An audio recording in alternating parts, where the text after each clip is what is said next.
माझे नाव समृद्धी अतिशाके, मी इयत्ता 7वीची विद्यार्थिनी।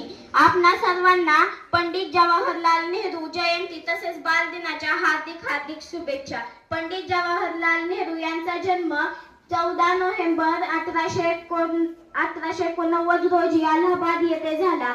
नेहरूंनी जगातील उत्तम शाळा आणि विद्यापीठांमध्ये शिक्षण घेतले, परंतु त्यांच्यावर गांधीजींच्या विचारांचा प्रभाव असल्याने ते 1920 मध्ये काँग्रेसमध्ये सामील झाले।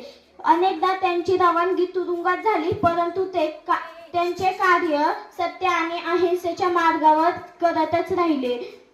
1929 मध्ये ते भारताचे काँग्रेसचे अध्यक्ष झाले।